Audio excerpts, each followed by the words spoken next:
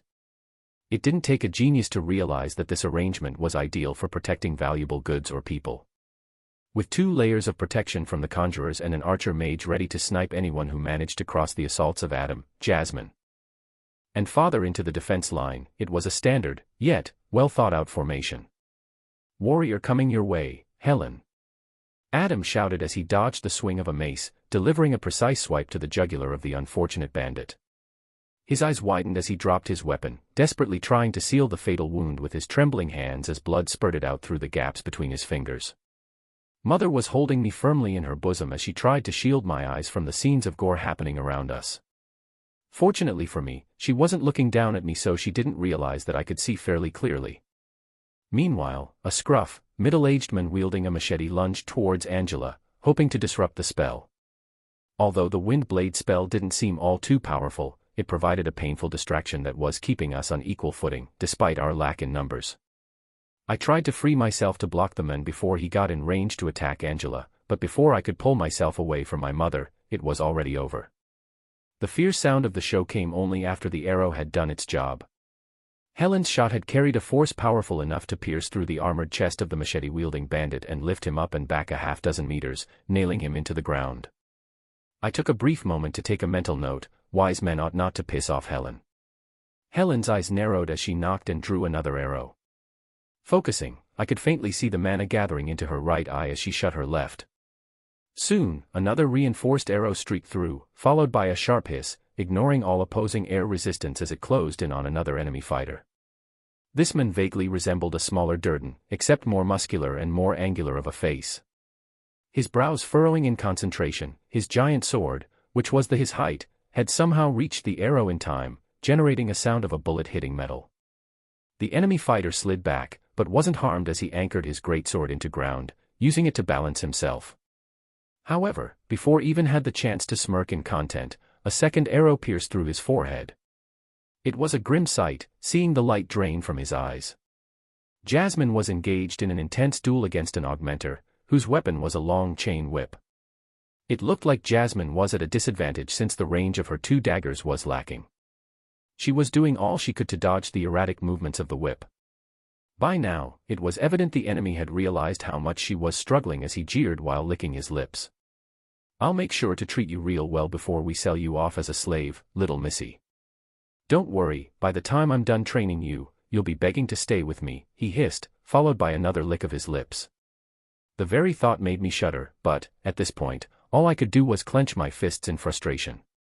Against a fighter, I had a chance; against an adult augmenter, I didn't have the confidence in winning. It pained me to stay in the protection of everyone while they risked their lives. I tried to come up with ways to help, but, so far, none came to mind. I could only grit my teeth and endure. Surveying the battle, I saw that the earth wall was holding strong, none of the arrows being able to penetrate through. Focusing on Durden, I watched his left hand that was directed towards the earth wall as he maintained a constant flow of mana to keep it from collapsing. He formed a narrow slit in the middle of the wall to gain vision on my father and the archers scattering, trying to run away. "Take heed, Mother Earth, and answer my call. Pierce my enemies. Let none of them live. Rupture spike." After a brief delay, a dozen spikes began shooting up from the ground at the bandit archers. While a few managed to dodge, many of the bandits were impaled, their screams only lasting a couple of moments before dying. Durden looked recognizably drained from that spell, his jaw clenched as beads of sweat ran down his pale face. It was at this moment that I noticed my mother had taken out a wand. Her trembling fingers were fumbling with it before she shook her head and stuffed it back into her robe. In the wand's stead, she held onto me tighter. There was no one from our side injured besides Helen, who had bound the wound on her calf. Fortunately, the arrow wasn't lodged in too deep, thanks to Helen's mana reinforcement. By the time she wounded, the bleeding had stopped, but throughout this whole time, my mother had a constant look of paranoia, her face pale with worry. I couldn't help but notice that her hand kept reaching for the wand in her robe until she decided to draw it back, last minute. Her eyes never stayed fixed to one place, always turning left and right, trying to look out for anything that could harm us. While a little confused at first, I dismissed it, mentally concluding that, since she wasn't an adventurer for too long, unlike my father, she was simply not used to situations like. The battle was coming to its peak. The bandit group had not suspected that every one of our group members would be a capable mage. Because of that calculation error, all of the melee fighters were dead, the only ones alive being the 4 mages and a couple of scattered archers on the run. Jasmine was still having trouble with the perverted chain user, but the arrogance on his face was wiped clean by this time, with a couple of nicks and cuts on his body dripping blood. Adam was engaged with a dual sword augmenter. His fighting style reminded me of a snake, with his flexible maneuvers and sudden attacks. He should be considered one of the rare elemental augmenters with a water attribute style. Reinforcing the shaft of his spear to be flexible, his attacks were a mirage of quick thrusts and fluid swipes. The battle looked to be in his favor. The dual wielder had wounds that were profusely bleeding as he desperately tried to parry the onslaught of attacks. A thundering crash shifted my attention away from Adam's battle. My father had been knocked down against the debris of what was now left of the earth wall spell and was struggling to pick himself up as blood dribbled down from the side of his lips. Dad. Honey. I rushed out of the wind barrier, kneeling in front of father, my mother following immediately behind. I could see the panic written on her face as she nervously contemplated what she could do. I didn't know why she wasn't healing him, maybe because she was so startled, but just when I was about to suggest it, my father cut me off. Cough. Alice, listen to me. Don't worry about me. If you use a healing spell right now, they'll realize what you are and try that much harder to capture you. They'll be willing to sacrifice a lot more if they know, he stressed, his voice in a low whisper. After a brief, trembling hesitation, my mother took out her wand and began chanting. I would have assumed that her stammered chanting was caused by seeing her husband injured, but for some reason, it felt like she was almost afraid of using her magic. Father turned to me after giving up trying to persuade his wife. Art, listen carefully. After the healing spell activates, they're going to try to capture your mother at all costs. After I'm healed enough, I'm going to engage the leader and try to buy more time. I think I can beat him, but not if I have to worry about protecting you guys. Take your mother back down the road and don't stop, Adam will open up a path for you. No, Dad. I'm staying with you. I can fight. You saw me. I can help. Consideration for being mature eluded me. It seemed like at this moment, I was really acting like the 4-year-old I was on the outside, but I didn't care. I wasn't going to leave behind my family whom I've grown to love and friends who I've bonded with so much this past week and a half. Listen to me, Arthur Lewin. Father agonizingly roared. This was the first time hearing his voice like this, the kind of voice that one would only use for desperate measures. I know you can fight. That's why I'm entrusting your mother to you. Protect her and protect the baby inside her. I'll catch up to you after this is over. His words shook my mind like thunder. Protect her and protect the baby inside her. Suddenly, everything clicked. Why she was acting so paranoid. Why she was clutching me and making sure nothing got even close to us. Why both Durden and Angela were guarding us with defensive spells, instead of just one of them. My mother was pregnant. I was planning on telling you when we arrived in Xyrus, but... Not finishing his sentence, Father just looked at me sheepishly, still pale from the blow he received from the bald, axe-wielding boss. Okay, I'll protect Mom. Atta boy. That's my son. My mother finished her chant at this time and both she and my father glowed in a bright golden white light. Sonova, one of them's a healer. Don't let her get away, the leader roared. I quickly grabbed my mother's arm with both hands and tugged at her to move while reinforcing myself with mana. We reached the area Adam and the dual wielder were battling a dozen meters down the road. Art, hurry down, I got him. Adam barked as he kept his opponent at bay. The dual wielder was obviously frustrated by the inability to neither reach me nor mother because of Adam. We hurried down the slope when I heard a faint whiz sound to our left. Acting on instinct, I jumped up, bringing my wooden sword up and reinforcing my whole body and the sword to withstand the blow of the incoming arrow. A splintering crack resonated as the arrow met the wooden sword. Fortunately, the arrow wasn't reinforced with any mana so, even though the force pushed me back, I was able to regain balance mid-air by using the force of the shot by rotating my body and redirecting the arrow away. I landed on my feet a bit less impressively than I wanted to, throwing away what was left of my wooden sword. What the, ugh? Was all I heard from the assailant before he was promptly impaled by an arrow fired by Helen. G.O., she exclaimed, knocking in another arrow and firing it at the leader of the bandits to support my father. That was weird. Currently, Jasmine, Adam, and my father, along with Helen, were each fighting a mage. Wasn't there 4? Damien. Forget the plan, don't let them live. The leader barked out. Who was he commanding? Respond to my call and wash all to oblivion, a faint voice finished chanting. Water cannon. From the mountainside, one of the scattered archers had his hands brought together, aimed at me and Mother. We were tricked. He had camouflaged himself during the chaos. He wasn't an archer or even an augmenter. He was a conjurer. Shit. I didn't have much time to react as a huge sphere of pressurized water, at least 3 meters in diameter, shot towards us, increasing in size as it neared. My mind raced trying to come up with options. To my immediate right was my mother, and to my left were Adam and his opponent not far off, and behind me, of course, was the edge of the mountain. Even if I could dodge this, Mother wouldn't be able to, and she'd be forced off the ledge of the mountain. What should I do? Damn it. I let out a roar unfit for a 4-year-old. Willing all of the remaining mana left in this cursed body, I tackled my mother, propelling both of us out of the way. I quickly realized my 40-pound body didn't carry enough momentum to push both of out of range of the water cannon. No choice. If I was going down, I was going to make sure to take that bastard down with me. I channeled mana into my arms and pushed my mother farther down, out of range.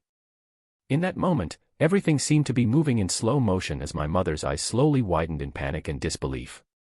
She might get a pretty bad bruise from the push, but minor bodily injuries were the least of my problems at that moment. If she didn't want to get hit with another spell, I had to get rid of this conjurer. Unsheathing the knife Jasmine gave me from my waist, I imbued it with mana. What I was trying to do I had only done with ki in my old world, never with mana. After willing mana into the knife, I threw it like a boomerang, aiming it at the conjurer, who was still concentrating on the water cannon. Barely curving around the edge of the giant cannonball of water, I heard the firm thud of the knife meeting skin. The mage let out a shrill howl of pain followed by a string of curses indicated that the mage wasn't dead. Losing concentration, the mage's water cannon lost shape, but unfortunately, there was still a surge of water strong enough to push me off the cliff. Time for Plan B. Plan B was just in case my initial throw couldn't kill him. I managed succeeding in the gamble of Plan B, and that was creating a thin string of mana attaching the knife, currently engorged somewhere in the conjurer's body, to my hand. I tugged back on the mana string just as the spell rammed against my body like a brick wall, knocking every ounce of air I had in my lungs and most likely breaking my ribs.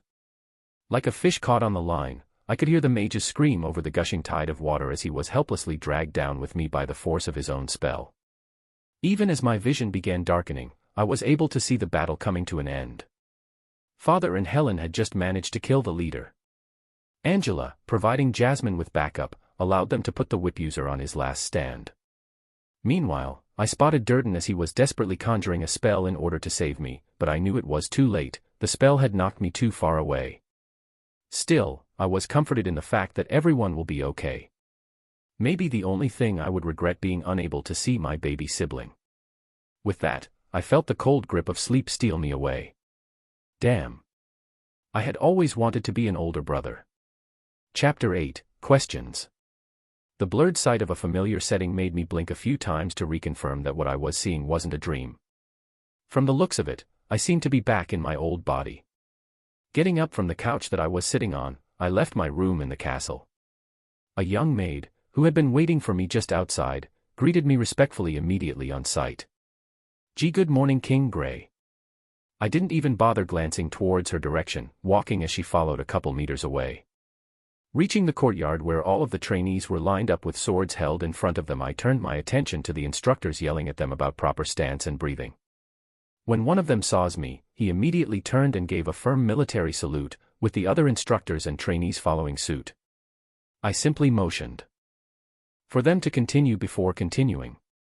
Reaching my destination, I pushed open the double doors, arriving in front of an aged man with a head of thick white hair that matched his long beard, and emerald eyes that shined with a sense of cunning wisdom and knowledge. He was the head of the council, Marlorn. While I held the position of king, I couldn't help but consider myself as just a glorified soldier. The ones who actually governed the country, managing the politics and economy, was the council. So what came of my position as king? The title of king meant that I was actually more of a one-man army. Due to the decreasing numbers of children born and limited amount of resources, the councils of each country assembled and, after countless months of discussion and arguments, came to the conclusion that if wars continued to exist, we would eventually wipe ourselves out.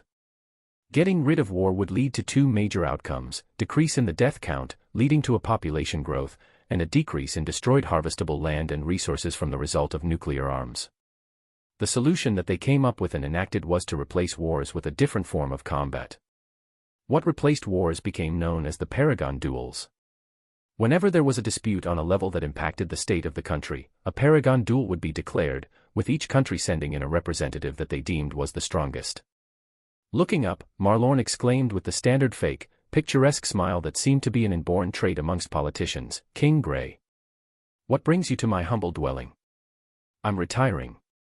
Without even giving him the chance to react, I unclipped my badge, a piece of metal so sought after by every practitioner, and slammed it on his giant oakwood desk, walking out the door. What have I been living for all these years? I was an orphan who had been brought up in a camp designed to raise duelers. I was 28, yet I've never dated, never loved. I've spent my whole life until now solely for the sake of being the strongest. And for what? Admiration. Money. Glory. I had all of that, but never in a million years would I choose to have that over what I had in the town of Ashbur. I missed Alice. I missed Reynolds. I missed Durden. I missed Jasmine. I missed Helen. I missed Angela. I even missed Adam, mother. Father. Cough. Cough. I opened my eyes again, with towering trees and dangling vines filling my vision as I lay on my back. However, this time, the excruciating pain that I was welcomed by told me I wasn't dreaming. Where was I? How was I alive? I tried to getting up, but my body doesn't listen. The only thing I was able to manage was turn my head, and even that involved a series of throbbing pains in my neck. Looking to my right, I spotted my knapsack. I slowly turned my head to my left, gritting my teeth through the pain. My eyes widened at the sight and I immediately had to resist the urge to vomit. To my left was what was left of the conjurer I had dragged down with me.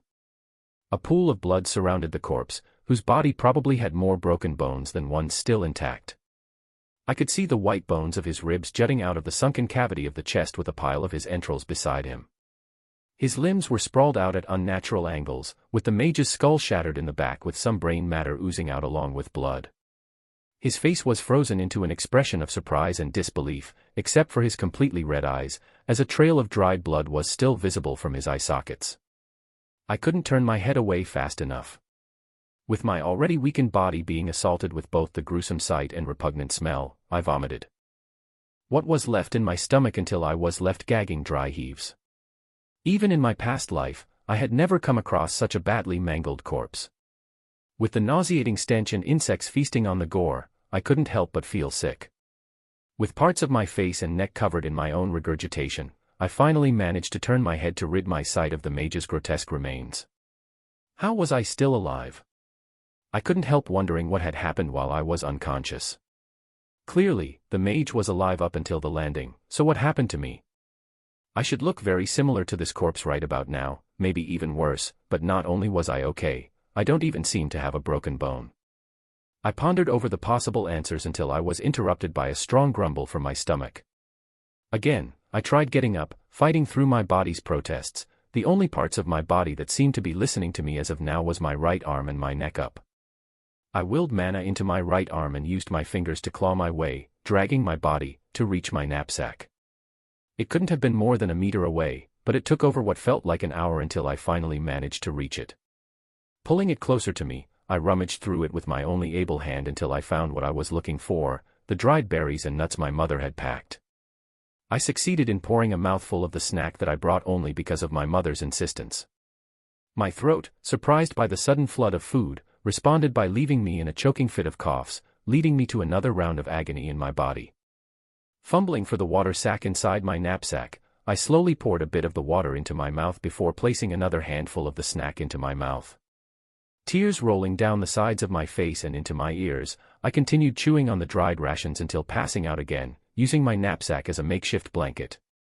My eyes fluttered open as I stirred awake from the brisk bite of cold. Looking around, the position of the first rays of light peeking through the mountains it was dawn. This time, I was able to get up, but only with the help of mana. I carefully inspected all of my body, making sure everything was in place before allowing myself to relax. First things first. I made my way to the corpse of the mage while trying to avoid looking at the heinous injuries that caused his demise. Spotting the knife I was looking for, I quickly jerked it out of his thigh. I wasn't sure how long I would have to be here, so having a weapon was critical. "Oh, you're awake." I instantly got into a fighting stance, gritting through the pain from the sudden movement, with my knife in hand, turning to face the carcass. I swear to God if this corpse is the one that's talking. A melodic chuckle made me look around for the source of the voice. "Do not worry. You won't have to worry about that corpse reanimating." The voice that seemed to come out of nowhere had a dignified, yet soft quality emanating a sense of royalty. It was powerful and resonant, yet silky and soothing sound that made you want to trust it.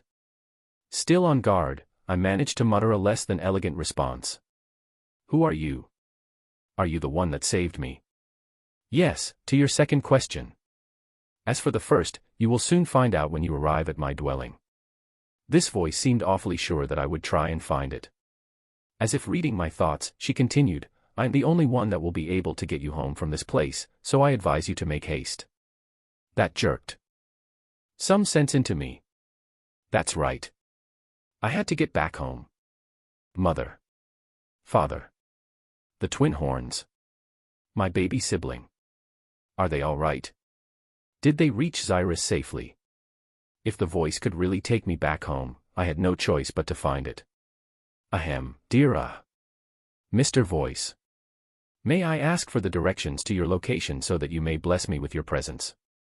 The voice let out another soft chuckle before replying with, "Don't you think it's a little rude to call a lady Mr.? And yes, I'll show you the way." Ah, so it was a lady. Immediately, my vision shifted into a bird's-eye view. Zooming out, a location that was roughly around a day's trip to the east came into sight and lighted up before my vision shifted back to normal. I recommend departing immediately. It will be a lot safer traveling during the day than when it gets dark. Gently chided the voice. Yes, ma'am. I quickly picked up my knapsack before trotting towards my destination.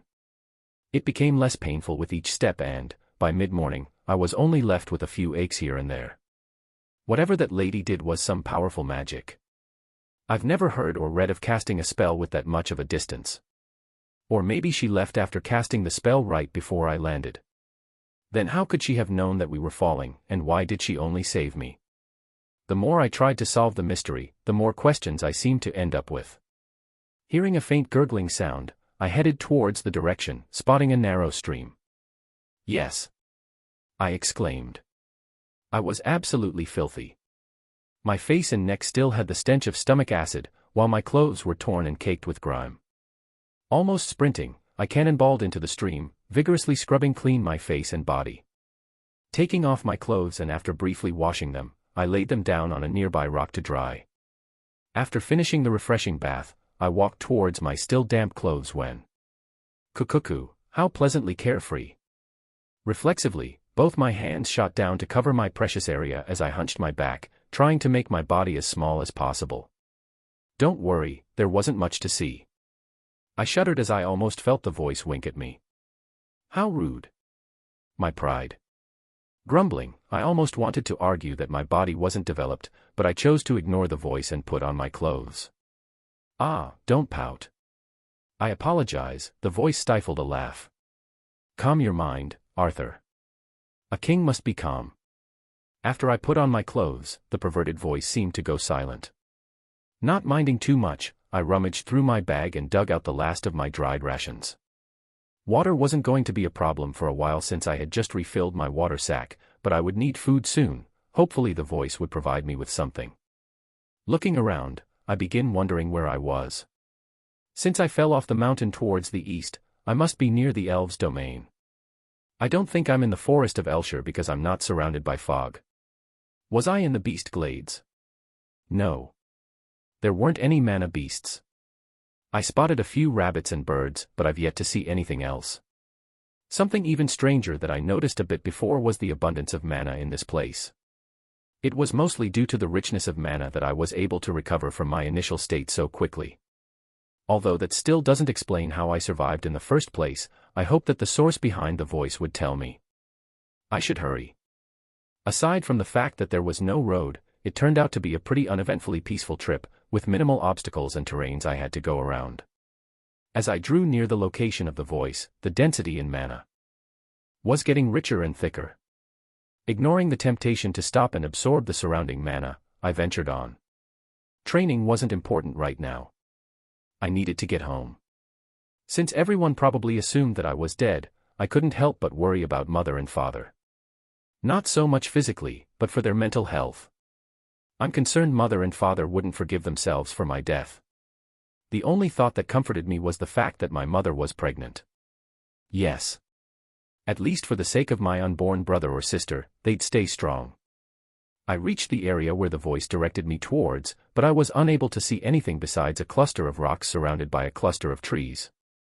I'm glad you were able to make it here safely, the voice echoed confidently, as if it already knew I would. Nice to meet you, ma'am. Mississippi rocks. I'm not a rock, nor a cluster of them. There is a crevice between the back of the adjacent rocks. That's where I'll be, the voice chuckled. Looking around, I managed to spot the small gap, about the width of an adult, between two of the larger rocks that were leaning against each other. The slight breeze coming out from the crevice told me I had found what I was looking for. If it weren't for the voice directing me to this exact location, I would never have even noticed the small fissure. Child. Go on and enter through the crevice, but strengthen yourself with mana before you do. I can finally meet mother and father soon. Without a second's hesitation, I slipped in through the gap easily while willing the mana to strengthen my body. I had expected a platform to step on, but instead, I immediately plummeted down the dark hole. The voice had failed to warn me that I was going to be doing a vertical fall. I guess that was why she mentioned using mana to me, was the thought that ran through my head as I descended, screaming at the top of my 4-year-old lungs. Rubbing my butt, groaning, I slowly supported myself up. We finally meet, child. I felt the blood drain from my face as my mouth gape open and eyes bulge. Feeling lightheaded as my legs failed to support me, I crumbled back onto my aching butt, staring at the one who's been helping me this whole time. Chapter 9, One's Held Dear. What are you? I managed to stammer out. Despite having lived 2 lives, what my eyes saw, my brain refused to believe. A monster, for a lack of a better word, which easily towered over 10 meters high, was seated cross-legged, on a crudely carved throne of jagged stone with an arm lazily supporting its head. With petrifying red eyes that gazed down at me, while menacing, carried an oddly tranquil quality. 2 massive horns protruded out the sides of its head, arched down and around its skull, curving up to a point near the front, reminding me of something almost akin to a crown. It had a mouth with 2 fangs peeking out of its lips, and while its body was adorned in a sleek black armor that had neither decorations nor embellishments, it still glowed with the quality of a priceless treasure.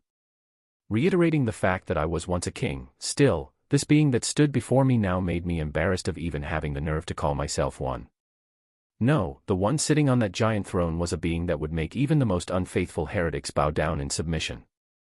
Yet here it was, in all of its glory, with its head resting on its arm, while its other hand nonchalantly scratched its nose. What I had failed to notice until now, though, because of the dim lighting in the cave and its body being completely black, was that this being had a gaping hole in the side of its chest, blood continuously oozing out. We finally meet, it repeated with a lazy half-smile that revealed a row of pointed teeth. I tried getting up, but failed halfway and ended up back on my butt, my face still slack from the shock of what my eyes were seeing. Bugs will fly into your mouth if you keep it open that wide. Great. At least it has a sense of humor. As for what I am, I won't say anything more than what you can see from looking, the horned humanoid monster said with its eyes seeming to gaze straight through me. It is going to take a while for me to open a dimensional rift that will transport you to your house, so until then, just be patient and wait here. There are special roots that grow here. You will be able to live off those until I finish, it sighed. That's right. That's what I was here to do. I managed to regain a bit of my composure and I stood up, walking a little closer to the being. Giving a courteous bow, I replied, "Thank you for everything you've done for me and what you will do. If there is any way I can repay you, I will do for you whatever is in my power." Such good manners for a child. Do not worry, I am expecting neither a favor nor your gratitude. I am simply doing this for my own amusement. Come. Sit here closer to me and keep me company. I haven't talked to anyone in a while, the being laughed, patting an area of its throne for me to sit on. I climbed up the platform rather awkwardly, forgetting to use mana to just jump up, and I propped myself on the throne next to the being. Ah, excuse me for being rude, but you don't exactly look like a lady. How should I exactly address you as? I said, making eye contact with the being. You're right. I don't exactly look like a lady, now do I? I wonder why I said that. My name is Sylvia, she replied, letting out a soft chuckle.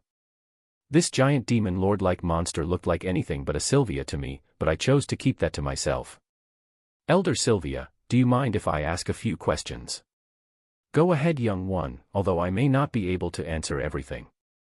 I immediately rattled off all of the questions that had been on my mind ever since waking up and after meeting Sylvia. Where is this place? Why were you here all alone? Where did you come from? Why do you have that huge wound? Why did you save me? She patiently waited for me to finish before replying. You must have had a lot on your mind. The first question is easy to answer. This place is a narrow zone that is between the Beast Glades and the Forest of Elshire. No one knows of this place because I've been warding off anyone who came close, although the cases are rare in the first place. You, young child, are the first to enter into this domain, she easily explained. Please call me Art. My name is Arthur Lewin, but everyone calls me Art. You can too. I blurted out before shutting my mouth with my hands, confused as to why I was acting like an excited child. Cuckoo. Very well, child, I will call you Art. Her red eyes glazed, looking afar while answering my next questions. Continuing on to your second question. I am here alone simply because I have no one left to be with. While I do not think telling you everything would be wise, I will tell you that I have many enemies that desperately wish for something that I have. My last battle with my enemies left this wound. As for where I come from, very far away, haha. There was a moment of pause before Sylvia continued on, this time her eyes looking straight at me, almost studying me. As for why I saved you, even I do not fully know the answer to that question. Perhaps I have been alone for far too long and I simply wish to have someone to talk to. I first noticed you when your party was engaged in battle with the bandits. When you fell off the cliff to save your mother, I felt compelled to save you, thinking it was a waste for such a good child to die. You are very brave. It is rare for even an adult to be able to do that. I shook my head. I was scared too and I didn't have much of an option. I just wanted to save my mother and my baby sibling inside her. I didn't know if it was from the gentle way she talked or because of how big and powerful she seems, but in front of her, I seemed to turn into a child. No, I was a child in front of her. I see.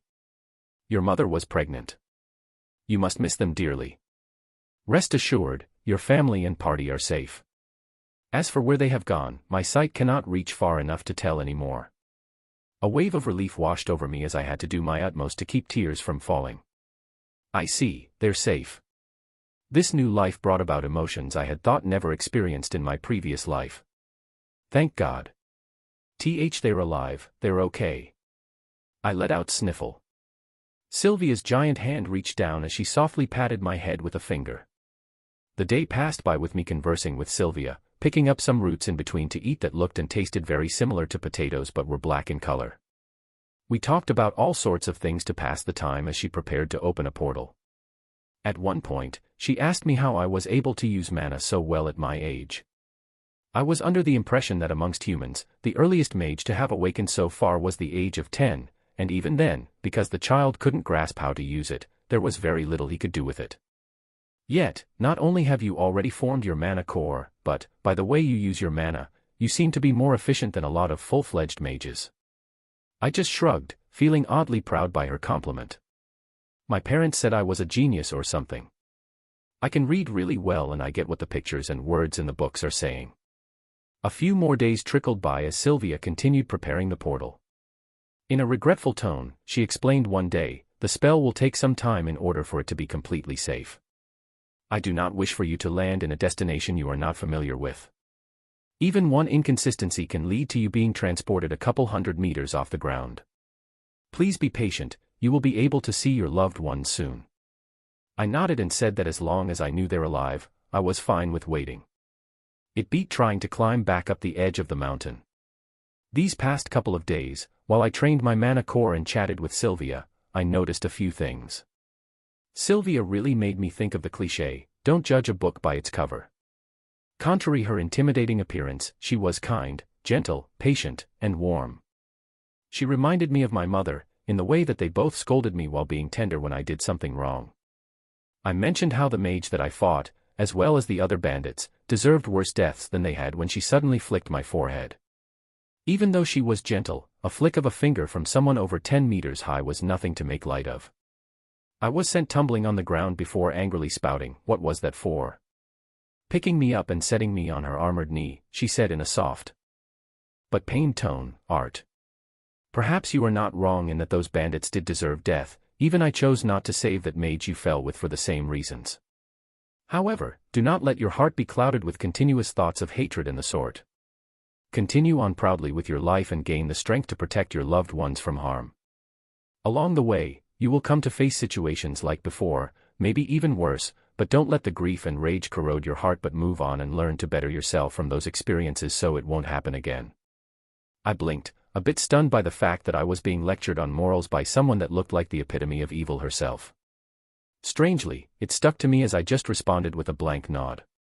Another thing I noticed was that her wound seemed to be getting bigger. At first, I found it somewhat odd that she could still be alive with a gaping hole on the side of her chest, but I grew numb to it. That is, until a couple days ago, I noticed the wound seemed to be bleeding more profusely. Sylvia tried to hide it at first with her hand, but it was growing more and more obvious. Noticing my concerned gaze towards the wound, Sylvia gave me a weak smile and said, "Do not worry, little one, this wound festers from time to time." One day, as I was meditating and using strict movement techniques to better control my mana, Sylvia suddenly interrupted, "Art.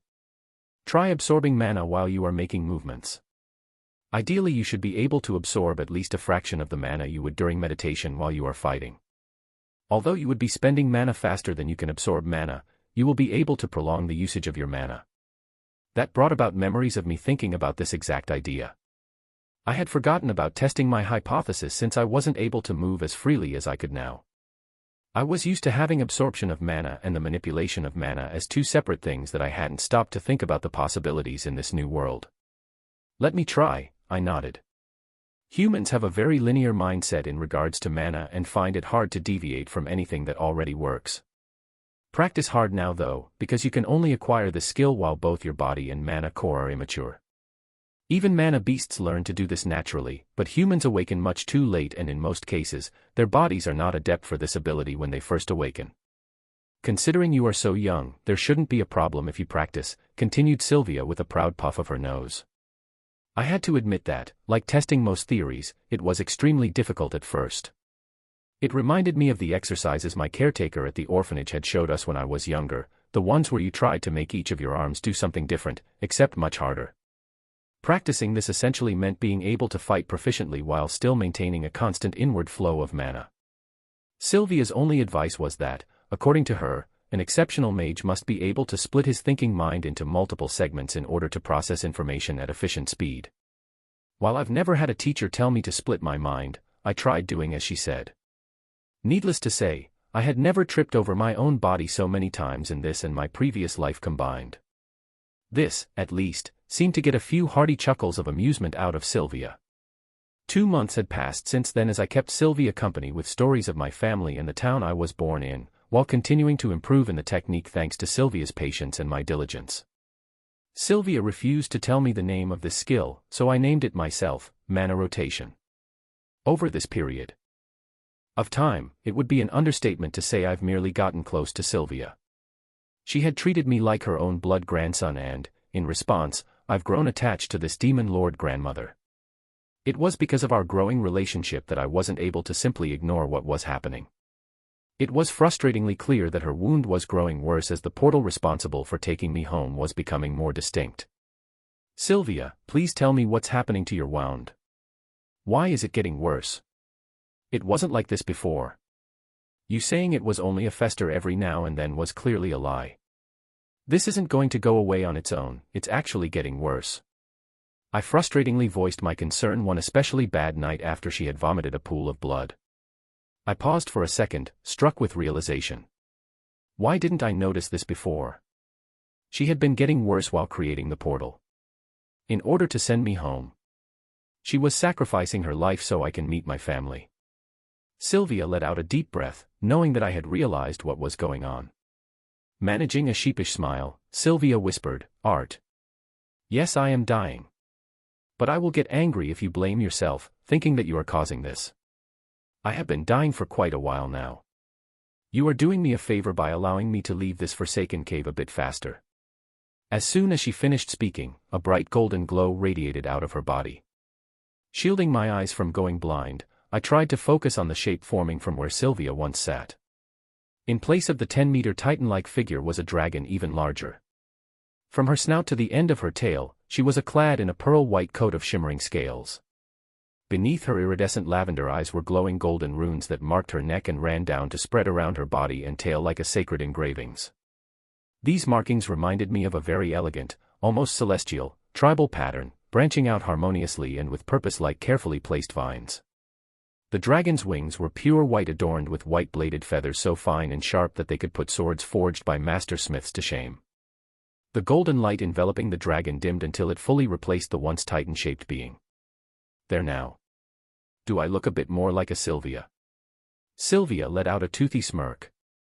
Sylvia. Why, you're a dragon. I said. Now that I am in this form, we do not have much time. Yes, I am something you humans refer to us as a dragon. The reason I am dying is because I had been inflicted with this wound after narrowly escaping from my captors. I had sensed one of them approaching dangerously close a few days ago, so I feel that my time of hiding is drawing to an end. This form will alert them of my location, which is why I only have time to explain what is necessary. I am giving you this to take care of from now on. One of her bladed wings unfolded and revealed a translucent, rainbow-colored stone the size of 2 fists. With a myriad of colors and shades, this stone resonated an aura that made me hesitate in holding it, as if I wasn't worthy. Without waiting for me to respond, she continued, "Everything will reveal itself when the time comes, so just hold on to this and do not let anyone know that you have this. Most will not know what it is, but everyone will be attracted by the aura it emits." Sylvia then proceeded to pluck a feather from her wings with her claw and hand it to me. "Wrap the stone in this to conceal it." After doing as told, the once divine radiant stone merely appeared to be a smooth white rock, pretty, but ordinary. While I was studying the feather-encased stone, I was suddenly pushed back as Sylvia's snout gently brushed against my chest where my mana core was. Taken aback, I looked up to see Sylvia's purple eyes and the gold markings blaze brighter than they had when she first transformed.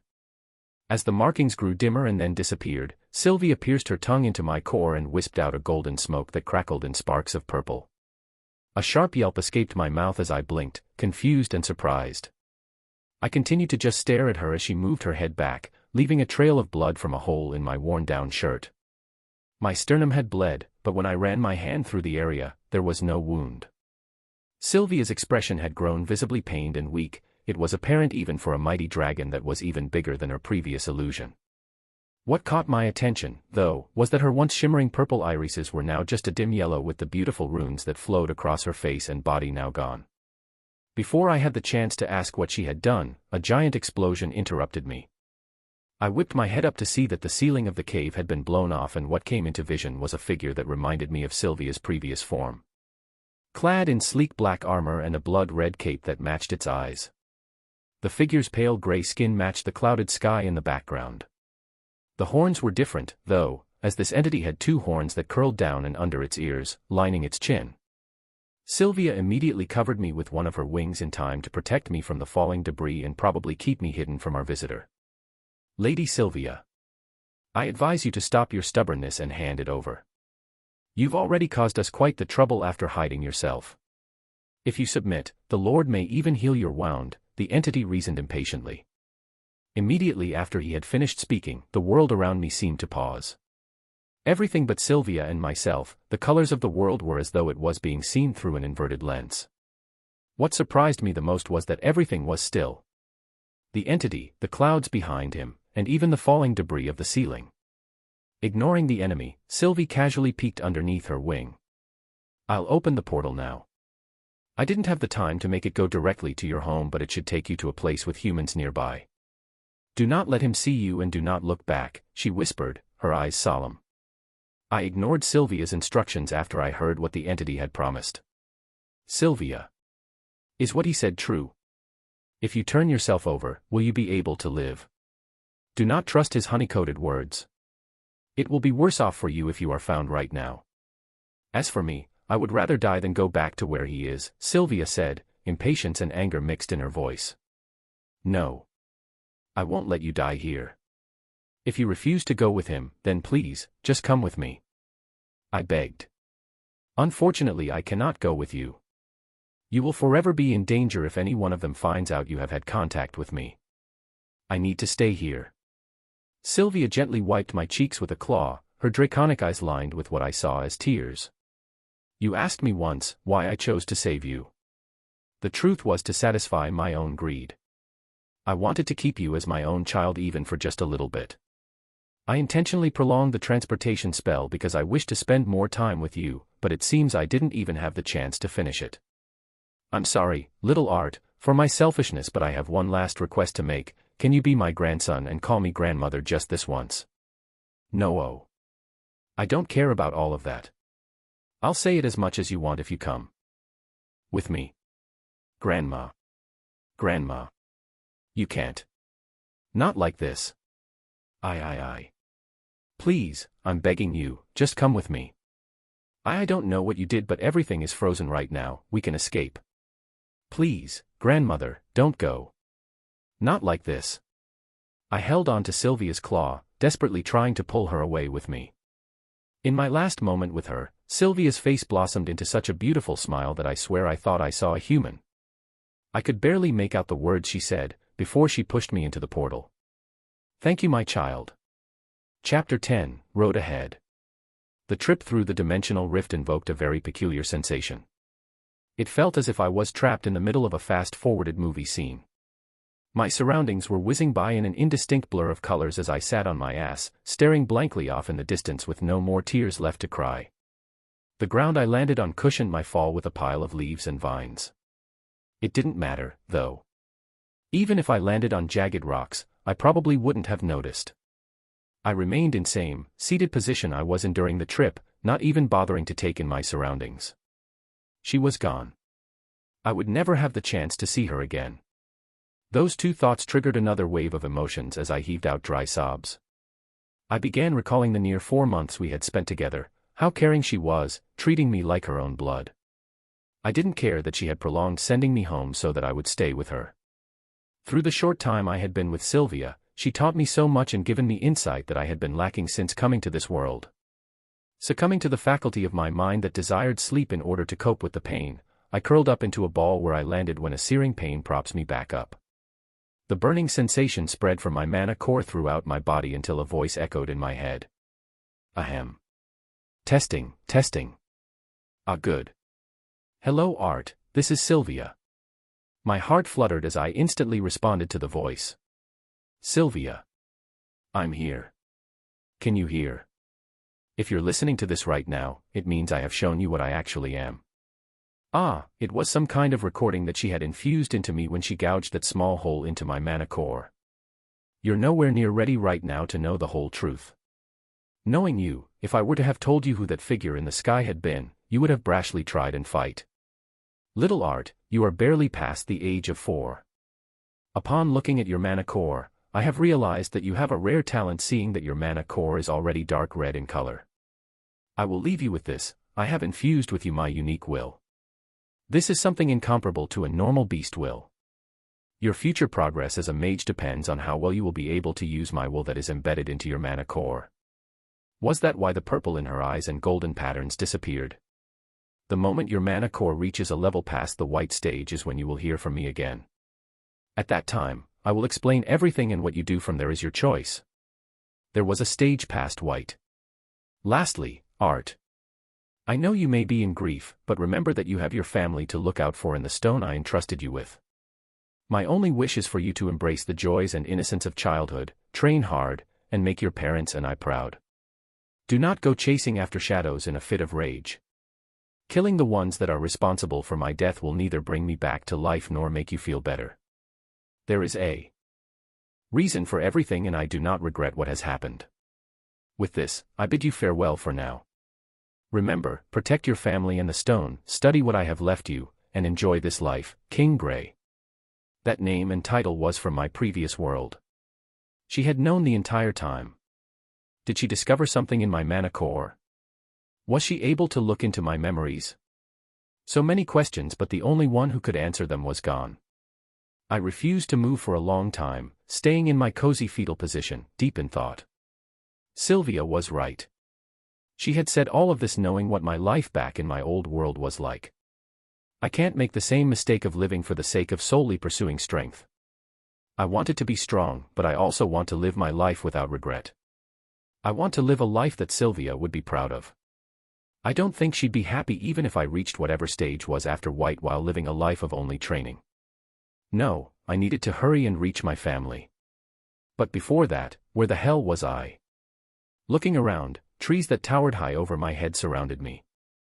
There was a dense fog that loomed thickly a couple centimeters off the ground, filling the air with nearly palpable moisture. Trees and an unnaturally thick fog. I sank back on my butt, crestfallen at what this could only mean. I was in the forest of Elshire. A disheartened sigh escaped from my mouth as I picked myself up. It seems like I won't be meeting my family anytime soon. It had been over 4 months since I had fallen off of the cliff. My family had most likely either gone back to Ashbur or had maybe even decided to stay in Xyrus. I didn't have any sort of provisions except for the clothes on my back and the strange stone that was wrapped in Sylvia's feather. This cursed fog limited my vision to about a few meters around me. While reinforcing my eyes with mana helped quite a bit, that didn't solve the even bigger problem of how to get out of this place. I reinforced my body, enabling mana rotation that had become second nature to me by now. Right now, I could only absorb about roughly 20% of what I could do while just meditating, but I couldn't complain. The only downside to mana rotation was that it wasn't a replacement for strengthening your mana core. In order for me to purify my mana core and get it to the next stages, I need to solely focus on gathering mana, from both my body and the surrounding atmosphere, and use that to get rid of the impurities little by little. One notable thing I felt was that after getting my mana core to dark red, the amount of mana I could store inside increased significantly. While the size doesn't increase, I'm guessing the purity allows more mana to be stored. I climbed a few branches up the nearest tree and situated myself once I got high enough. I focused mana into only my eyes, enhancing my vision even further. What I was looking for wasn't a way out but more so for any signs of humans. Sylvia had said that I would be teleported close to humans, so I was hoping that there may be adventurers traveling through here that would direct me out, or even escort me. After about 10 minutes of searching, jumping from tree to tree, I found what I was looking for. I hopped a few more trees, feeling quite proud of my primate nimbleness, stopping at a branch just a few meters away. Hiding myself behind the thick trunk, I observed the group of humans. Something was off. I hid myself completely behind the trunk and closed my eyes, imbuing mana into my ears. NOOO. Help. Someone please help. Mommy. Daddy. NOOO, I'm scared. Someone shut her up. She's going to attract attention. Thud. Quick. Put her in the back of the carriage. We're only a few days away from the mountain range. We'll be safer then. Don't relax and keep moving. Hey, boss. How much do you reckon she'll sell for? Elf girls go for a lot, don't they? Hee hee, she's a child too, so a virgin at that. I bet she'll fetch us a lot of money, huh? Slave traders. I carefully took a peek to spot the small-sized carriage, enough to tightly cram in about 5 or 6 adults. I turned back around just in time to see a middle-aged man hauling a little girl into the back of the carriage. She looked to be around 6 or 7, with a silvery hue in her hair and the trademark pointed ears that elves were known for. What should I do? How were they even able to kidnap one in the first place? The Elshire Forest's magical fog was supposed to disorient the senses of even the most capable mage. After a few more seconds of observing, I found my answer. Attached to leashes were mana beasts that looked like a mix between a deer and a dog, with antlers that branched out, looking like a complicated satellite. They were mentioned briefly in the encyclopedia I had always carried with me. The forest hounds were native to the forest of Elshire and could navigate even better than the elves could. How those brutes acquired forest hounds, I had no idea, but I needed to think of a plan. Option 1, steal one of the forest hounds and have it lead me out of the forest. Option 2, kidnap the kidnapped elf girl to have her lead me out of the forest. Option 3, kill all of the slave traders and set the elf girl free, then take the forest hounds and have them lead me out of the forest. Pondering for a couple of minutes, I'm faced with a dilemma. Option 1 would be easiest, but it didn't sit right with me to just leave the elf girl. But then again, who knows, maybe she'll get bought by a kind old man who will free and take her back to her home, fat chance. Option 2 had the obvious flaw that, once I saved the elf, she wouldn't lead me out of the forest and just insist on going back home, and the slave traders probably wouldn't take it too kindly. Option 3 had the best outcome, but was by far the most pain in the butt, considering that there were 4 of them and only 1 of me. Because of the fog, I couldn't sense if any of them were mages, but it was safe to assume that at least one of them would be. Being able to capture an elf in the forest meant that they were either very lucky, or were professionals. After letting out another deep breath, I couldn't help but notice how often I sighed these days. Option 3 it was. After hours of observation, I had learned enough about them to make a move. I waited until nightfall to take my plan into action. Despite their rustic appearances, the slave traders were surprisingly vigilant. They never built a fire and always kept 2 people on guard at all times. After stirring up the forest hounds with a carefully thrown rock, I made my move as soon as one of the 2 on guard went around to the other side of the carriage to quiet them. The one that stayed behind was sitting on a fallen log, fiddling with something in his hands, while the other 2 were sleeping inside the tent. Carefully, jumping to a branch directly above the carriage, I prepared for my attack. My first target would be the one that had gone to quiet the forest hounds first. I dropped down with a quiet thud behind one of the slave traders. This man had a very lanky build. While lean muscles were visible, he didn't seem too strong and was only armed with a long knife. Startled by the soft thud, Lanky turned around, probably expecting a curious weasel or rat. His face twisted into a mixture of surprise and amusement when he saw me, a 4-year-old child in ragged clothes. But before he had the chance to even speak, I lunged upward towards his neck. I infused mana into the blade of my hand, turning it into a sharp edge. This was called the swordless art in my old world, but here it would be more accurate to call it a wind attribute technique. He flinched back reflexively, his hands trying to reach where his face was to guard against the boy shooting towards him.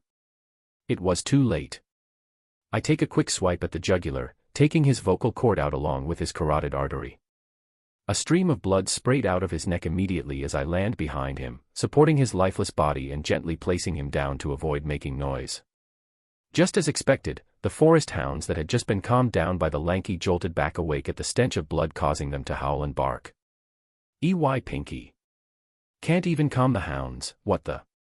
I had already picked up Pinky's knife and was waiting for him at the back corner of the carriage.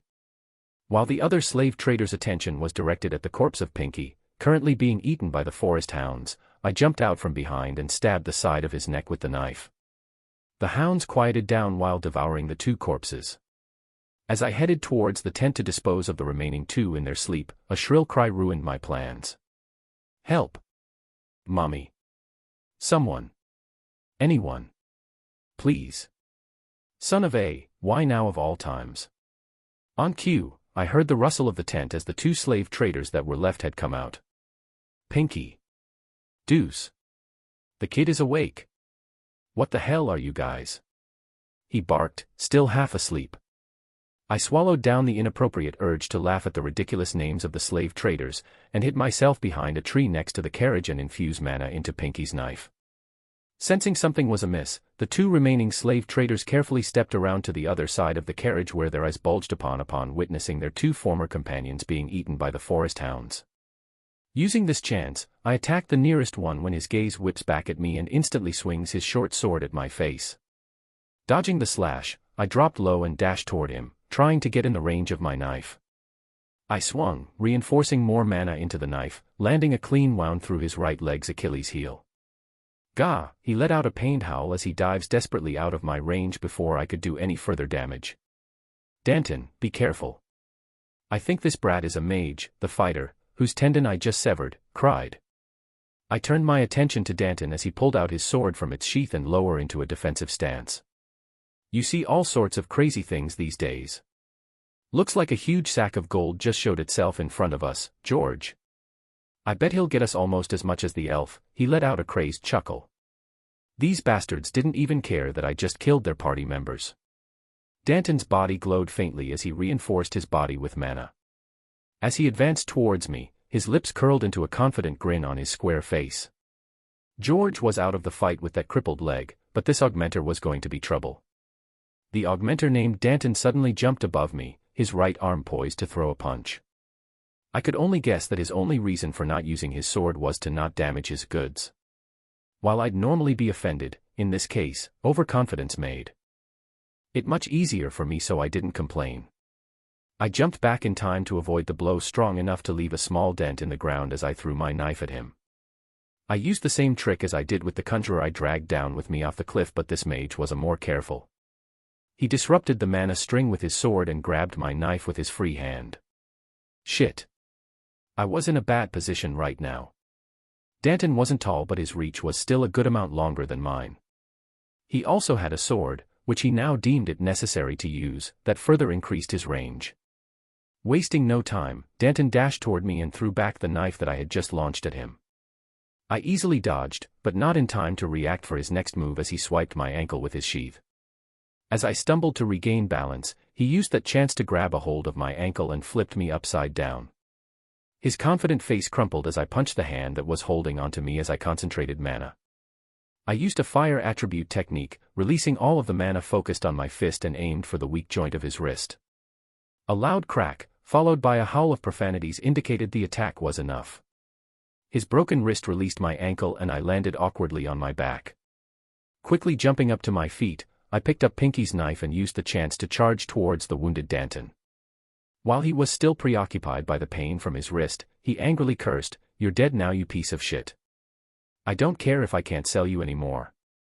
His left wrist was wounded, leaving a gap in his defense.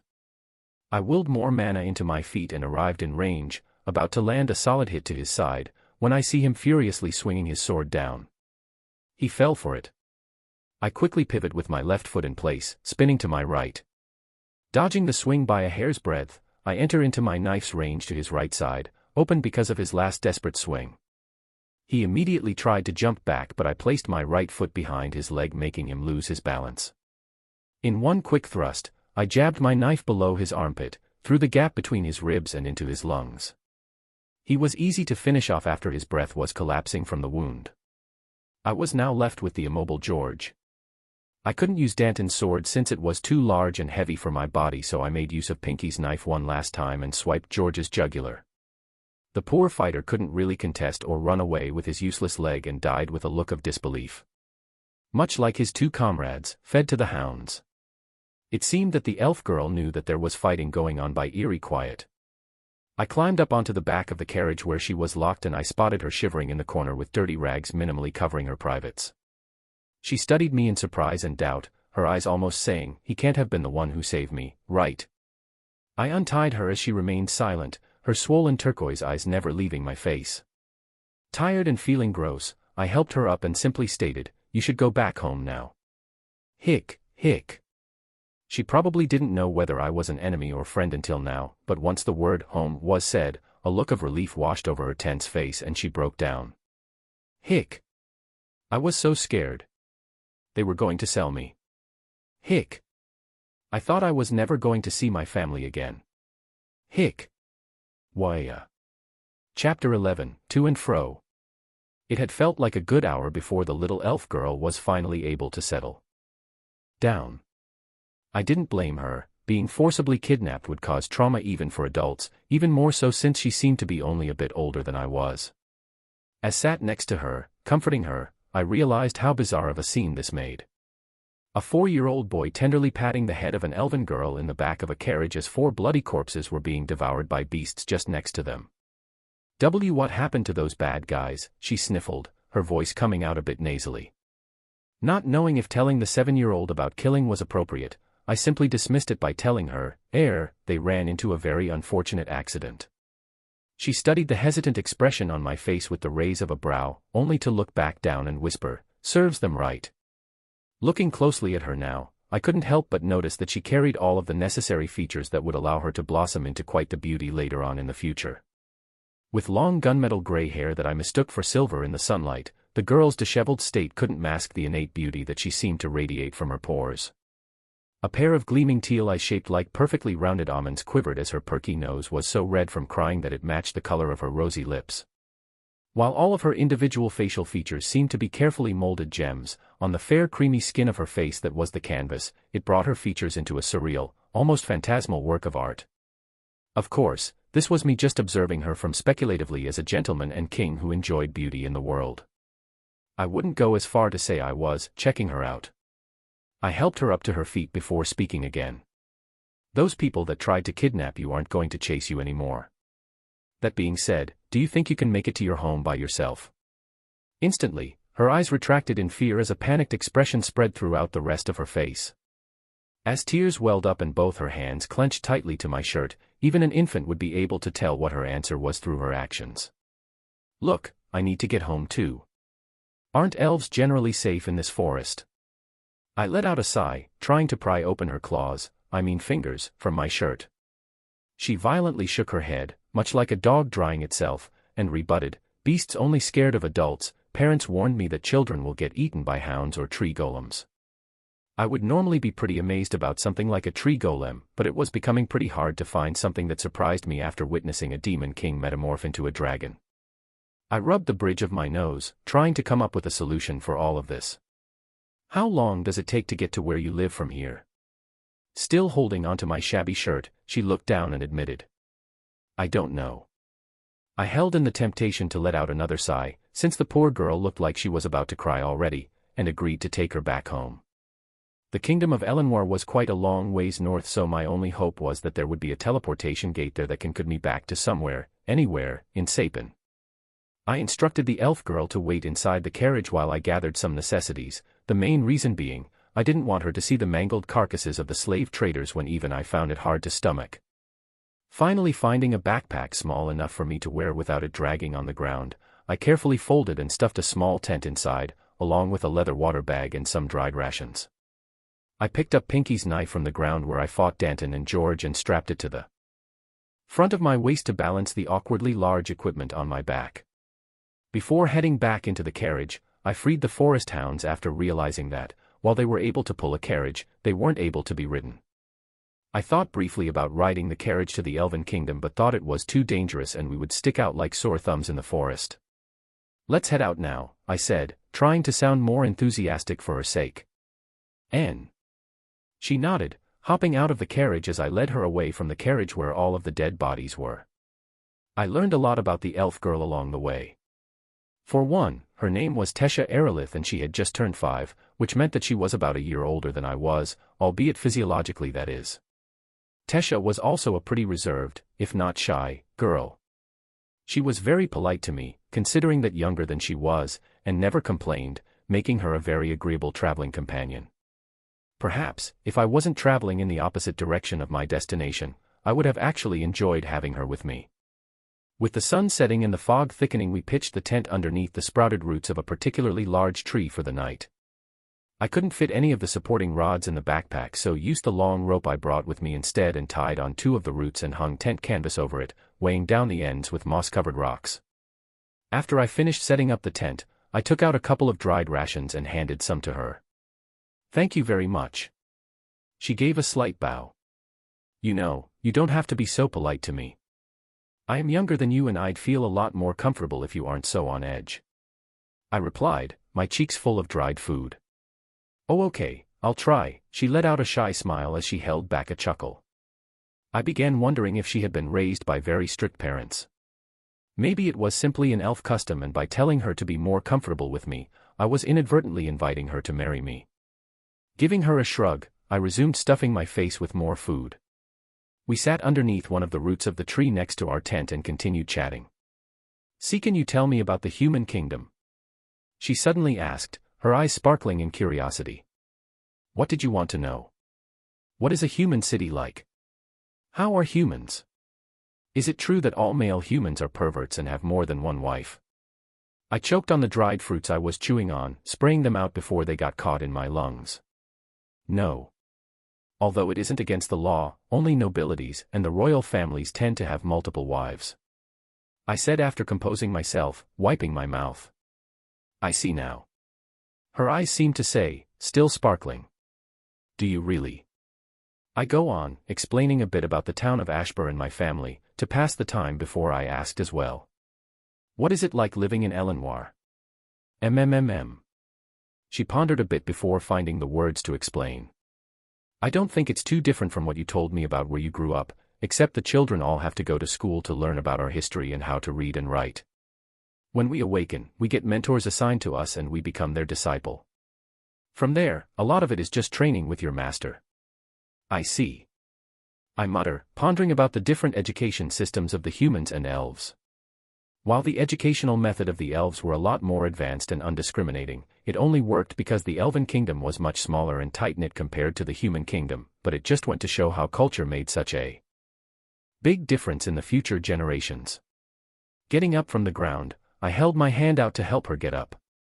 I noticed her hesitation when she turned a little red, but I assumed it was just my eyes playing with me in the dark.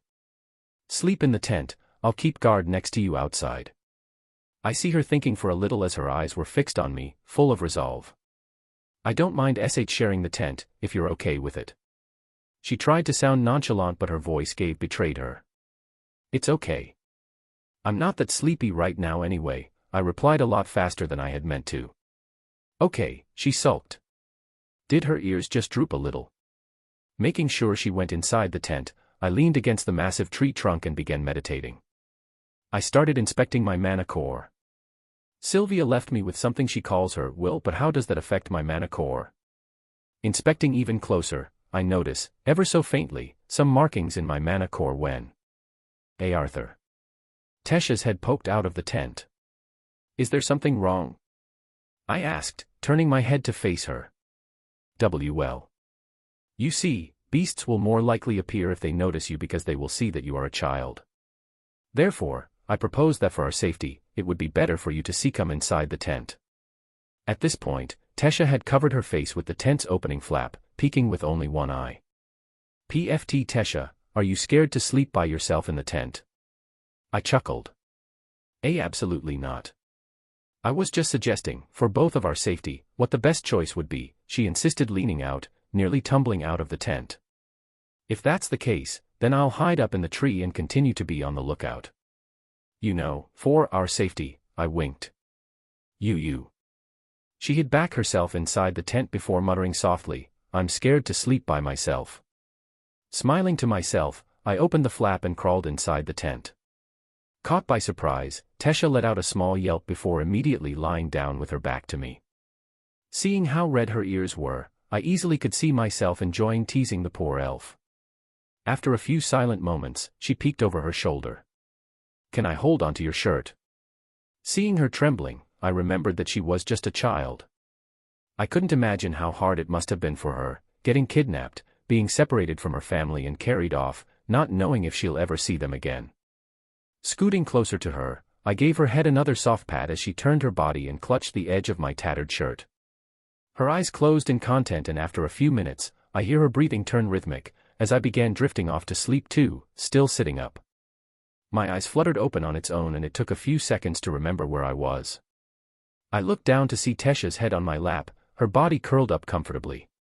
Gently shaking her awake, I whispered, Tesha, we should head out now. She slowly stirred awake, but when she realized the position we were in, her body shot up with a surprised shriek. I'm sorry. I didn't mean to, was I heavy? Don't worry about it. Let's fold up the tent, I replied with a wry smile.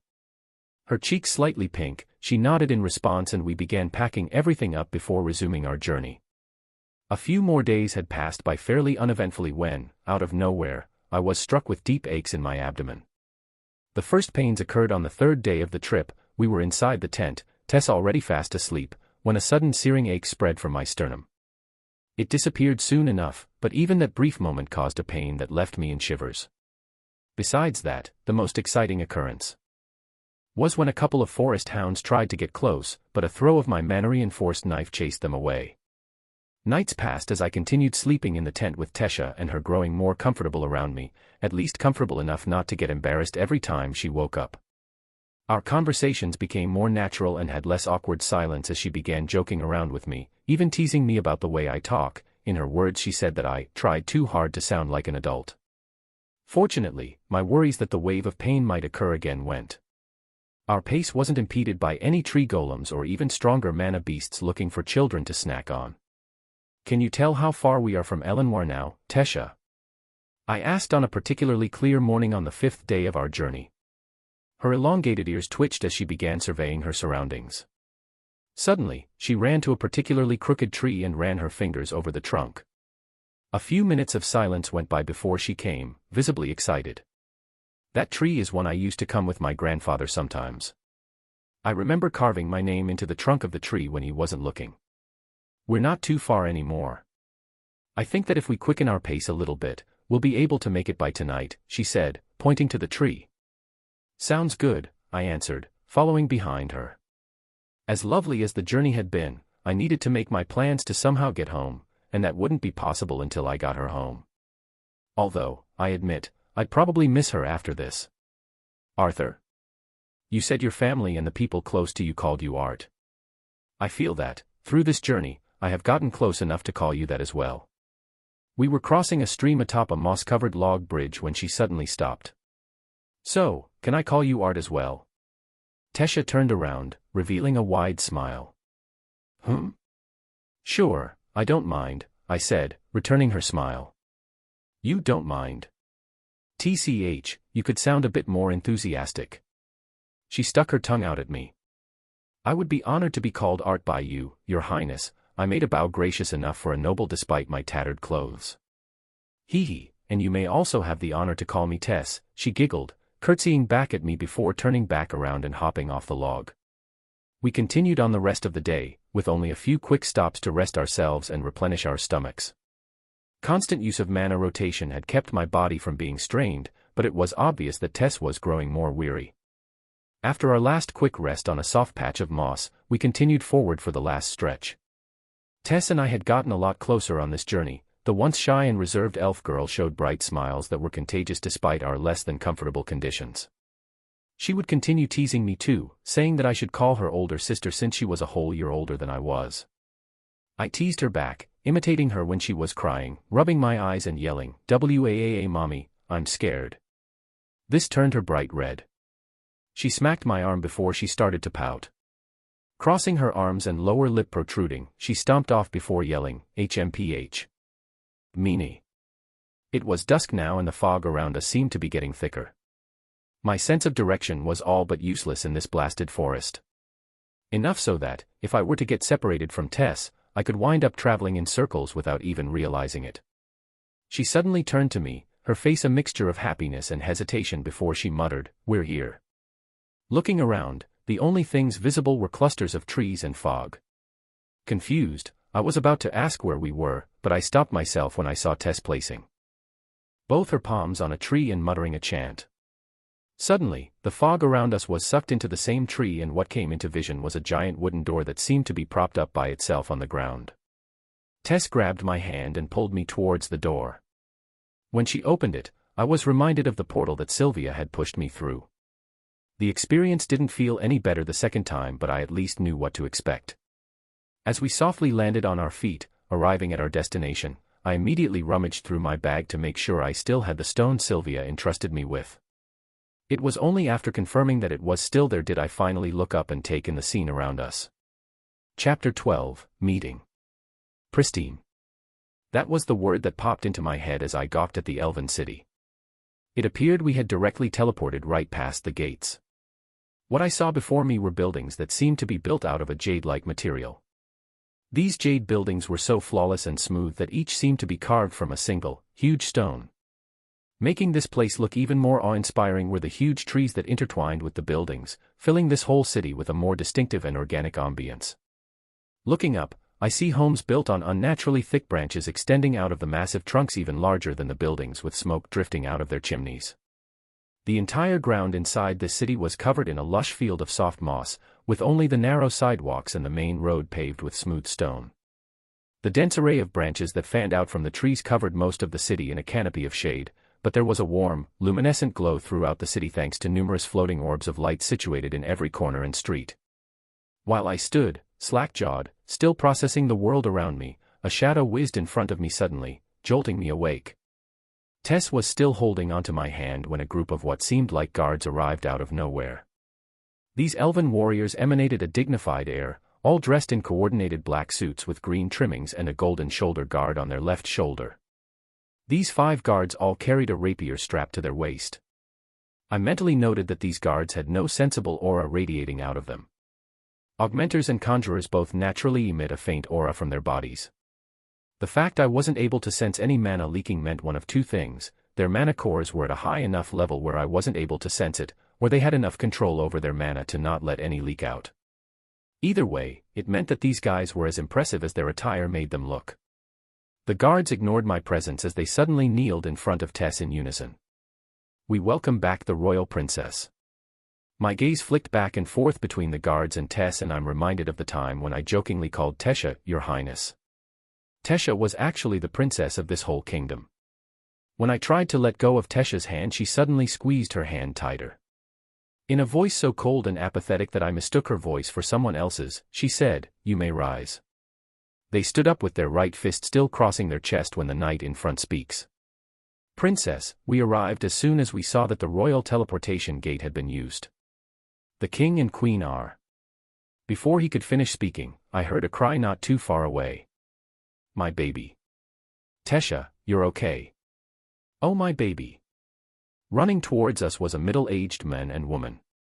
From the crown on the man's head and the tiara encircling the woman's forehead, I assumed that they were the king and queen. The king's tall, built body was uniformed in a loose, decorated robe. His emerald eyes were pointed upwards and his thin lips were tensed, matching his short, military-style hair. While the king had a dignified but somewhat reserved appearance, the queen was breathtaking. Although she was a bit past her youthful stage, her age couldn't mask the beauty that she was. Her round eyes shimmered a light blue hue, contrasting well with her lush, pink-colored lips.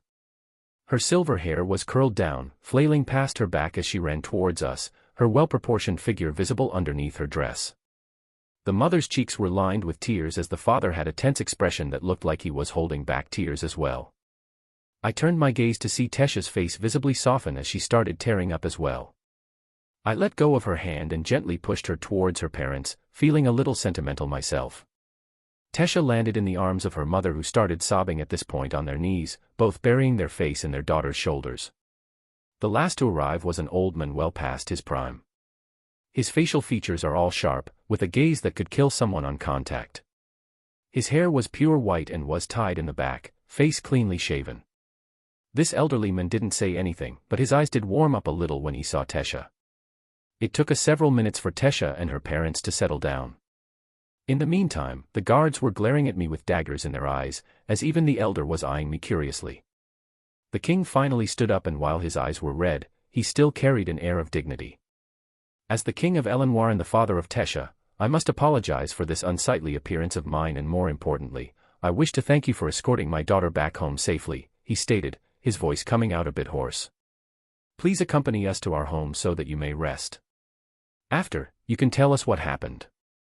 His tone was gentle but implied that there wasn't really an option, so I simply nodded in consent. As I was about to follow behind them, Tesha came to me and grabbed my hand again, filling the surrounding people with expressions of shock. I couldn't help but chuckle uncomfortably as I scratched the side of my head, unable to muster up the appropriate words for a situation like this. After a strenuously awkward ride that seemed a lot longer than it actually had been, we arrived at the castle. Rather than a castle, however, it looked to be an enormous tree. This tree, that probably needed at least a few hundred people locking arms to encircle it, was made of a white stone that, I could only guess, had gone through a petrification process somehow. Stepping through the front doors of the tree, I was pleasantly surprised to see how impressive the interior of this castle was. There were 2 curved staircases that created a circle, with a gigantic chandelier floating in the middle of it. This chandelier seemed to be made of the same orbs of light that were dotted throughout the city.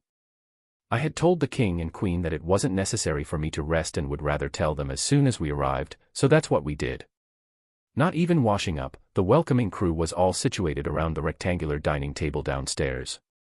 Tesha's father was on the far end of the table with me directly opposite of him. Tesha's mother sat perpendicular to her husband, with Tesha seated right next to her. The grandpa was sitting across from the mother and daughter, leaving a pretty big gap between us, while the 5 guards stood off to the side behind the king. With both his elbows resting on the table, fingers intertwined, the king was the first to speak. "Child. What did you say your name was? Forgive me for the late introduction. My name is Arthur Lewin, and I come from a remote town in the kingdom of Sapin. A pleasure to make your acquaintance, king, queen, elder, and gentleman." I stood up and bowed slightly at each of them individually before sitting back down. Discussion wasn't going to progress if they were going to treat me like a child. Both the king and queen and the guards in the back showed evident looks of surprise for my mature behavior, while even the grandpa had an amused smirk on his face, Tesha giving me a shy smile. Regaining composure, the king continued on. "It seems you are much more mature than your age. Forgive me for assuming.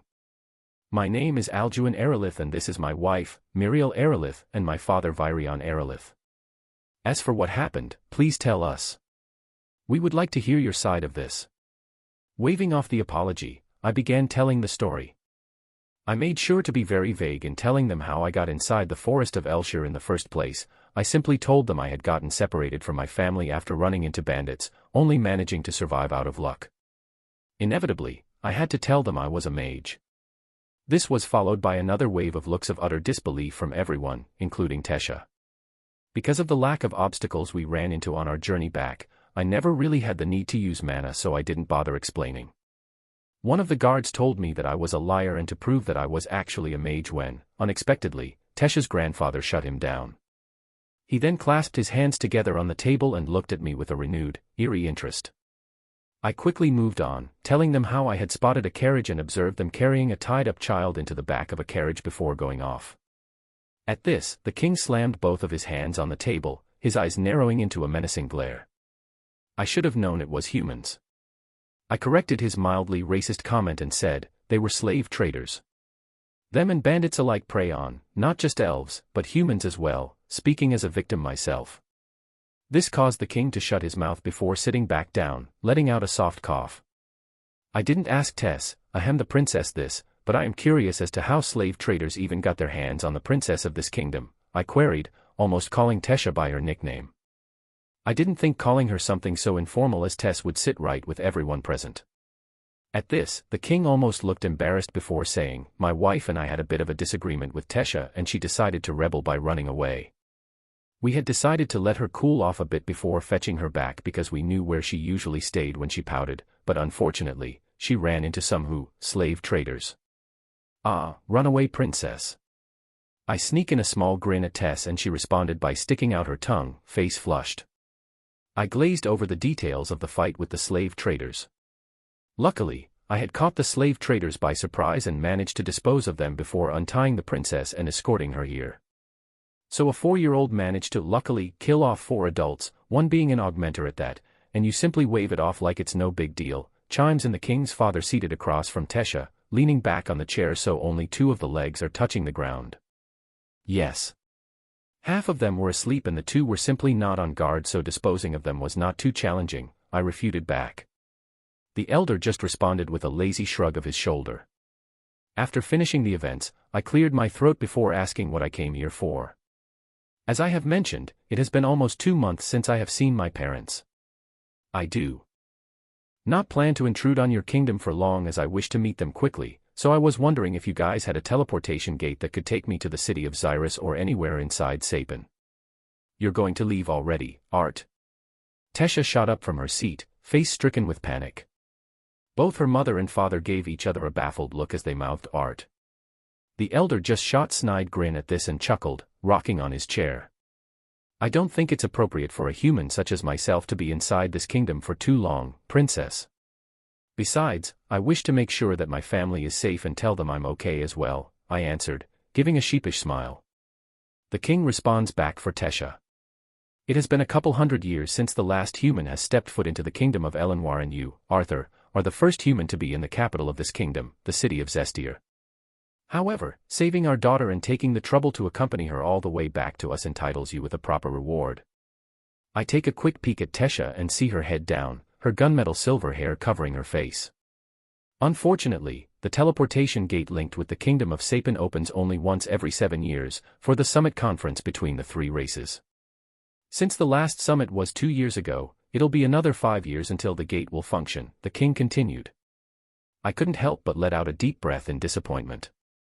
However, we are more than willing to send a group of guards to escort you back home. You are correct that it may not be wise to stay in this kingdom for too long. While some are tolerant, many hold animosity towards humans because of the war long ago. He flashed a brief, sorrowful smile at this. I nodded in agreement.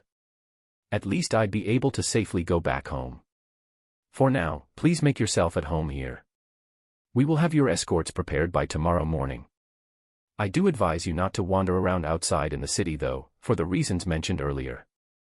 The king snapped his finger and an elderly elf lady in a tan-made uniform rushed out, leading me to my room. The room I was led to was large, but elegantly simple in furnishings. While the only furniture consisted of a couch, tea table, bed, and dresser, each looked to be handcrafted out of wood by seasoned craftsmen. As soon as I got into the room, I closed the door behind me, stripped and went straight for the bathroom. The shower was a pleasant surprise. It was a simple waterfall that seemed to naturally flow from the ceiling and drain back out in the floor. However, the constant flow of water that didn't seem to ever turn off was a surprisingly pleasant temperature, just warm enough to relax my body and pores. As I finished dressing into a very silky robe just for your top and short pants, I placed the stone Sylvia left me inside the chest pocket inside my robe and once again, tried to study my mana core. About 30 minutes in and making only minimal progress, I hear a knock on my door. Coming. Opening the door, I'm greeted by a pouting Tesha who threw a light punch at my chest. You dummy. Why did you act all unfriendly when you were with my family back there, she harumphed, slipping past me and sitting on my bed. Well, first of all, you didn't mention to me that you happen to be the princess of this entire kingdom. Shaking my head, I gripped Tesha's hand and pulled her out of my room. Kids or not, I didn't think her parents were going to like her being in a boy's room. Come on, show me around the castle. I won't get the chance to visit this place again. I immediately. Regretting saying this. I hear a slight sniffle as Tesha suddenly broke down into tears, trying to talk while sobbing. Art. I don't want you to sniff, leave. You're the first sniff person I've gotten ever close to. I just gently patted her head while she was rubbing her eyes with the arm not holding onto my hand. As we continued walking in silence, except for Tess' soft sniffles, we made it outside, in the courtyard at the back of the castle. The floating orbs were giving off a dim, luminescent glow, lighting up the well-kept garden in a gentle atmosphere.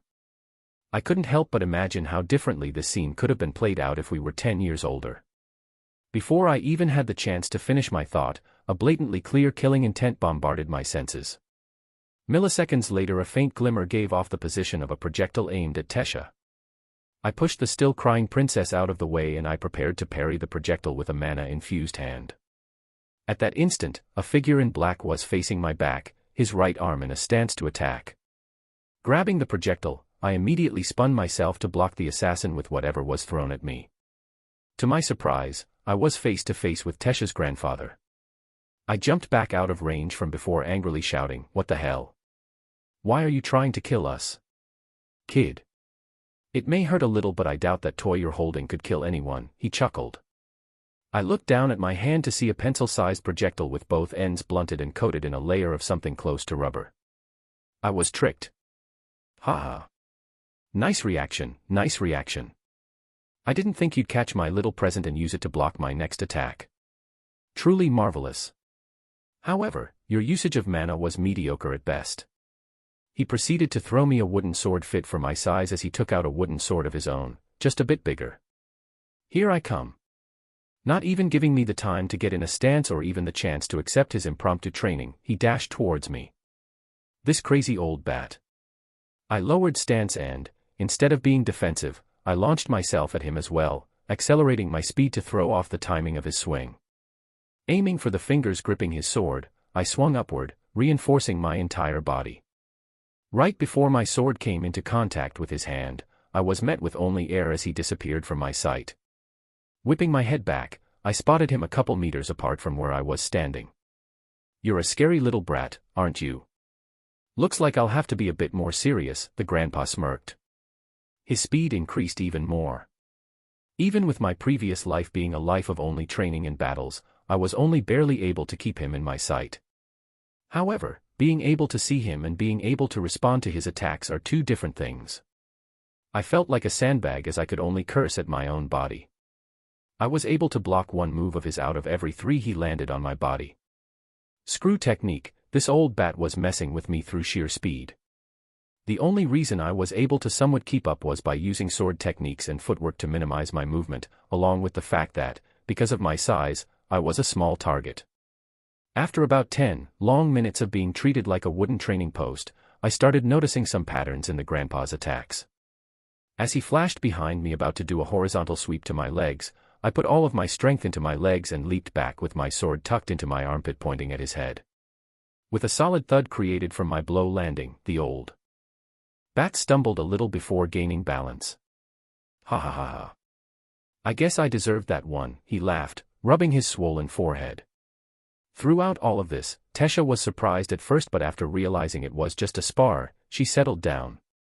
She used this chance, though, to jump out and stomp towards the elder. "Grandpa. You hurt Art too much. You should have gone easier on him." Pinching the elder's side. "Ah. That hurts, little one." "Haha, I'm afraid if I went easier on Arthur, he'd be the one bullying me," he gently answered as he picked up his granddaughter. He flashed in front of me and suddenly places his right palm into my sternum. Just as I thought. "Your body is in a dangerous state." I stared blankly at him. Through constant use of mana rotation and meditation, my body should be a lot healthier than even the most well-fed 4-year-old.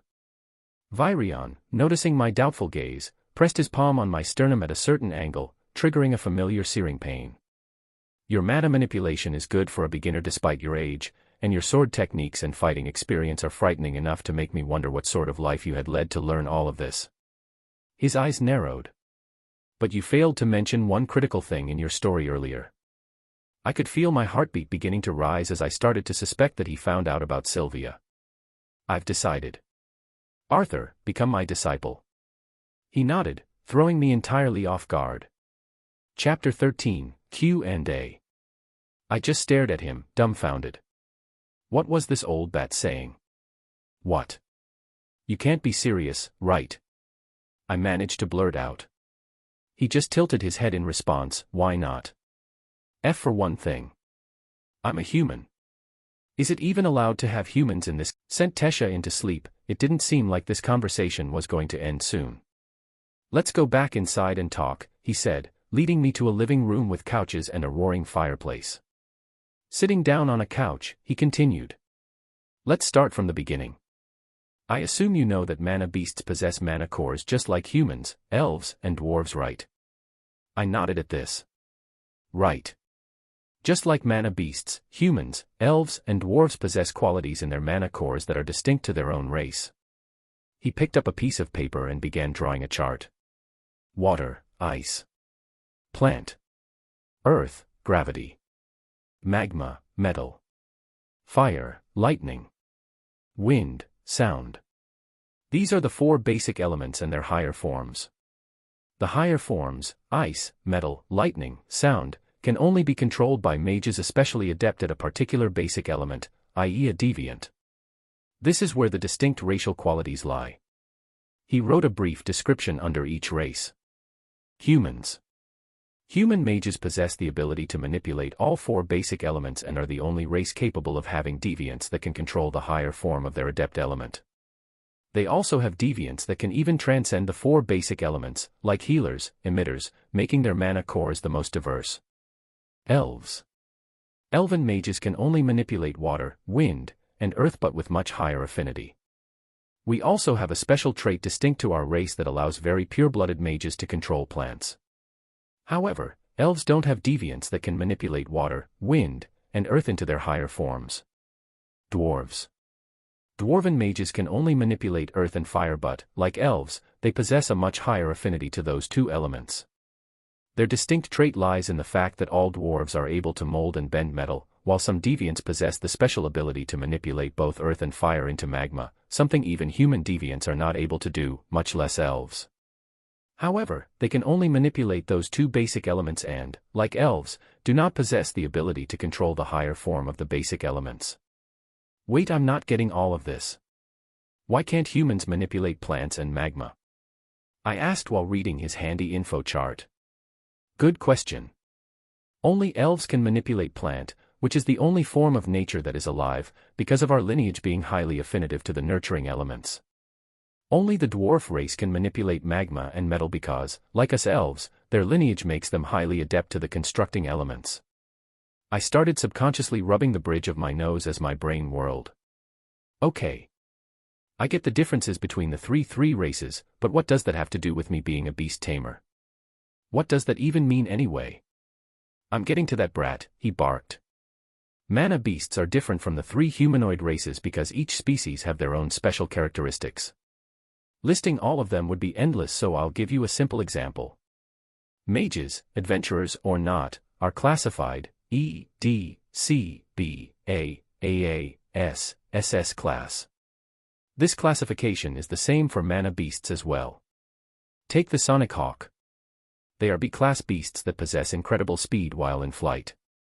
They all have to affinity for wind and sound. These attributes are innate in their mana cores.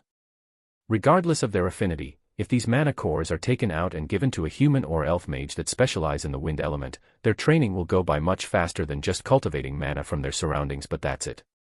I impatiently waited as Elder Virion gulped down a glass of water before continuing. However, when a mana beast reaches a class or higher, they have the ability to pass on their will, or ability to be more precise, to one person.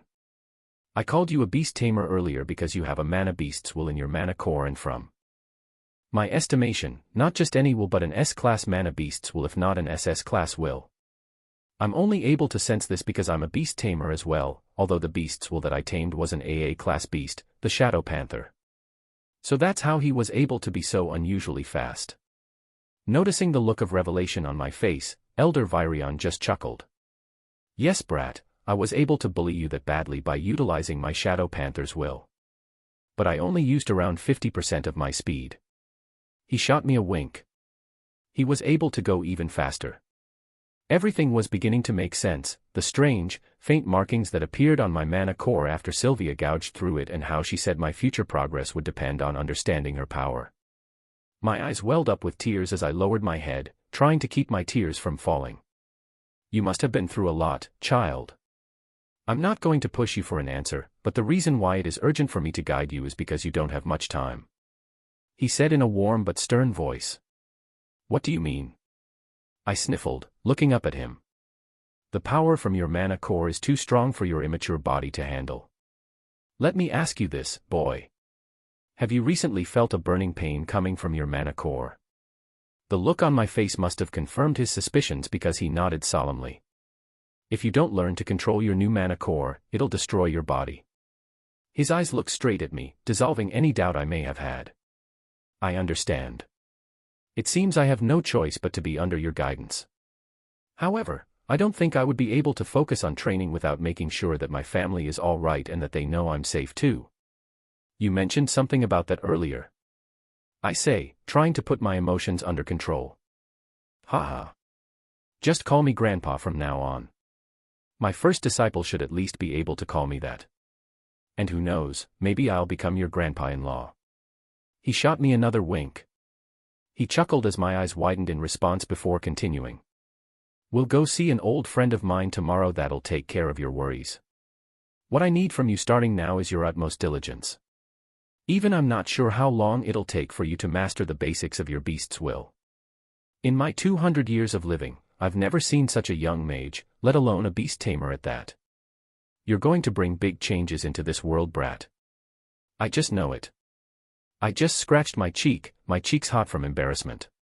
Go to sleep now, brat. Tomorrow is going to be a long day. You'll need the rest. I got up and bowed before wishing him good night. Good night,